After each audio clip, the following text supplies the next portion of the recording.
Hi friends, आपण पाहत आहात learn with joy with CN Patil हे YouTube channel. So I welcome you to all in my YouTube channel. आणि आज आपण पाहणार आहोत 12वीची second novel around the world in 80 days. त्याचा पार्ट फर्स्ट आपण बघणार आहोत.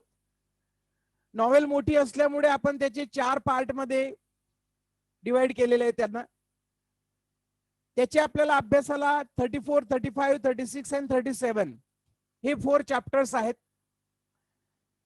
ज्याच्यात आता around the world in 80 days, पूर्ण जग भ्रमंती 80 दिवसात कशी होते, कशी केली जाते आणि ते शक्य आहे का, याची पैज बेट लावलेली आहे.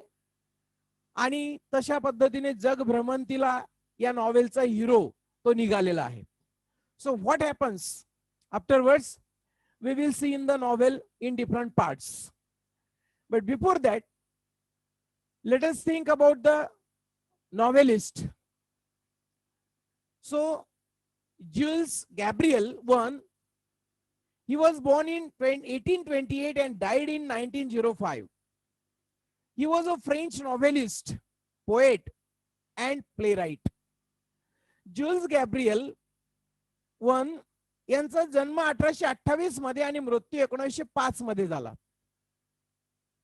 ते फ्रेंच नॉवेलिस्ट, फ्रेंच पोएट आणि फ्रेंच प्लेराइट म्हणून त्यांची एक वेगळी ओळख होती त्या काळामध्ये इंग्लिश लिटरेचर मध्ये. And he was a great novelist, he was a great poet and he was a great playwright. One wrote widely popular series of adventure novels, including Journey to the Center of the Earth, which was written in 1864. One यांनी एक popular series लिहिलेली आहे adventure नॉवेलची, साहसी novel, साहसी कादंबऱ्या, ज्याच्यामध्ये आपल्याला 2-3 नॉवेलचा उल्लेख करता येईल. आणि ज्याच्यात पहिली नॉवेल आहे journey to the centre of the earth, की जी त्यांनी 1864 मध्ये लिहिलेली आहे. Second adventure novel is 20,000 Leagues Under the Sea, which was written in 1870. And third one is Around the World in 80 Days, which was written in 1873. आता अजूनही काही आहेत, परंतु त्याच्यातल्या या मेजर नॉवेल्स, ऍडव्हेंचर नॉवेल्स, ज्याच्यामध्ये दुसरी आपल्याला सांगता येईल 20,000 Leagues Under the Sea, जी त्यांनी 1870 मध्ये लिहिली. आणि around the world in 80 days जी त्यांनी 1873 मध्ये लिहिली. आणि ती आता आपण अभ्यासणार आहोत, around the world in 80 days. Verne is generally considered a major literary author in France and most of Europe. Verne has been the second most translated author in the world. France मध्ये हे major literary author म्हणून यांची एक वेगळी ओळख आहे, France मध्ये आणि युरोप मध्ये सुद्धा. अजून दुसरी गोष्ट सांगायची तर वन जे आहेत, ज्युल्स वन, हे सेकंड मोस्ट ट्रान्सलेटेड ऑथर आहेत, not in any specific country but in the world, पूर्ण जगामध्ये. आणि म्हणून यांना सेकंड मोस्ट ट्रान्सलेटेड ऑथर म्हणून ओळखलं जातं. The novel around the world is interesting. ही नॉवेल जी आहे ती खूप इंटरेस्टिंग आहे. And all the adventure novels are really interesting. त्याच्यामध्ये आता काय घडेल, पुढे काय होईल, साहसी कथांमध्ये हे सगळं असतं. म्हणजे आपल्याला उत्सुकता असते की आता पुढे काय होणार. So that's why all the adventure novels are interesting. The last 4 chapters 34, 35, 36 and 37 of this novel are for study.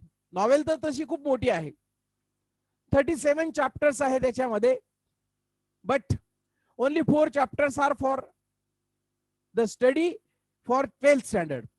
आणि आपल्या 12वीच्या अभ्यासक्रमामध्ये फक्त हे 4 चॅप्टर्स आहेत शेवटचे आपल्याला अभ्यासायला, 34, 35, 36 अँड 37. आणि म्हणून ही नॉवेल आपल्याला अभ्यासांना सुद्धा खूप आनंद देते. पुढे काय होईल हे आपल्याला नेहमी याच्यामध्ये एक उत्सुकता लागून असते. Now we will see about the characters. याच्यामध्ये मेजर कॅरेक्टर्स कोणते आहेत ते आपण बघूया. Major and minor characters. याच्याने काय होतं, जर आपल्याला कॅरेक्टर्स समजले, त्यांचे रिलेशन समजले, तर मग नॉव्हेल समजायला सोपी जाते. ड्रामामध्ये पण तसंच असतं. त्यांची कॅरेक्टर्स आणि what are the relation between characters, then it is easy to understand the novel or drama. So that's why, see the characters. Major characters. Phileas Fogg. Phileas Fogg, he is the hero of the novel, protagonist of the novel. एक hero आहे नॉवेलचा. A wealthy gentleman of 40. Gentleman आपण पाहता आहात, दिसतो आहे, आणि जवळपास 40 वय त्याचं आहे. पंक्च्युअल आहे. Characteristics of the hero: punctual, practical, calm, शांत आहे. आणि दुसरी गोष्ट म्हणजे ही Phileas Fogg, he is a bold man. आता ऍडव्हेंचर नॉवेल असल्यामुळे हिरो हा बोल्ड असणारच. Then second one is Passepartout. आता हा पॅसर पोर्ट आउट कोण आहे? तो आहे फिलियास फॉगचा सर्वंट, म्हणजे हिरोचा सर्वंट म्हणून तो इथं काम करतोय. Another major characters are Aouda. He is the heroine of the novel. ही ऑडा जी आहे ती हिरोईन आहे. She is the heroine of the novel. A Persian Indian princess who was rescued by Fogg. एक पर्शियन इंडियन प्रिन्सेस आहे, एका राजाची पत्नी आहे, राजपुत्राची. पण तो राजपुत्र वारल्यामुळे त्यावेळेस जुन्या काळात सतीची चाल आपल्या भारतामध्ये होती, आणि या स्त्रीला तिचा पती वारल्यामुळे हिला सती घेऊन चालले होते. परंतु जेव्हा तो हिरो, या नॉवेलचा हिरो भारतामध्ये आला होता, जग भ्रमंती करताना भारतात आला, तेव्हा त्याला ते समजलं आणि त्याने त्याला वाचवली होती. After that she cares for Fogg and later comes to love Fogg. त्याच्यानंतर ती त्या फॉगची, फिलियास फॉगची काळजी करायला लागली. फिलियास फॉग पण तिच्या काळजीपोटी तिला घेऊन गेला होता लंडनला. And lastly both were married. आणि शेवटी त्या दोघांचं लग्न झालं. Next major character detective Fix. A detective follows Fogg around the world because of the reward. Detective fix जे आहेत ते फिलियास फॉग हे हिरोचा पाठलाग करत होते जगभर त्यांच्या मागे, कारण त्यांना एका केसमध्ये ते संशयित आरोपी आहेत होते असं त्यांना वाटत होतं, आणि त्यांना त्याला जर पकडलं तर यांना रिवॉर्ड पण मिळणार होता. So that's why detective Fix followed Fogg around the world.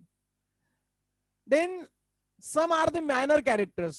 जसे हे मेजर कॅरेक्टर्स होते तसे काही मायनर कॅरेक्टर्स आहेत. पूर्ण नॉवेल मध्ये थोडाफार कुठेतरी त्यांचा संबंध आलेला आहे, परंतु या 4 चॅप्टर्स मध्ये फारसा काही आपल्याला त्यांच्याशी संबंध आलेला नाही. सर फ्रान्सिस क्रोमॅट्री हे त्यांना जहाजावर भेटले होते. द रिफॉर्म क्लब मेंबर्स, ज्या क्लबमध्ये रिफॉर्म क्लबमध्ये पैज लागली होती जग भ्रमंती करण्याची 80 दिवसात, तिथले एक क्लब मेंबर्स आहेत दोघं. Then the Parsi guide, Cornelial Stamp Proctor, mister Man Biddy Boy, John Busby, mister Camerfield, elder William Hitch, captain Speedy, हे काही मायनर कॅरेक्टर्स आहेत.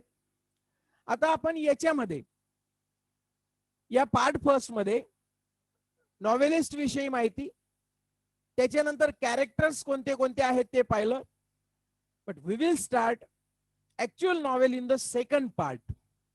तोपर्यंत जर आपण त्याचे नोटिफिकेशन साठी आपल्याला चॅनल जर आपण सबस्क्राईब केलं नसेल अद्याप, तर चॅनल सबस्क्राईब करा. एकदा चॅनल सबस्क्राईब केलं असेल तर पुन्हा करण्याची आवश्यकता नाहीये.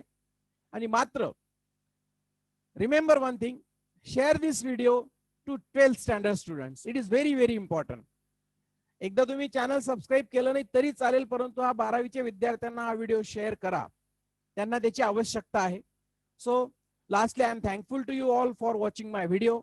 Thank you.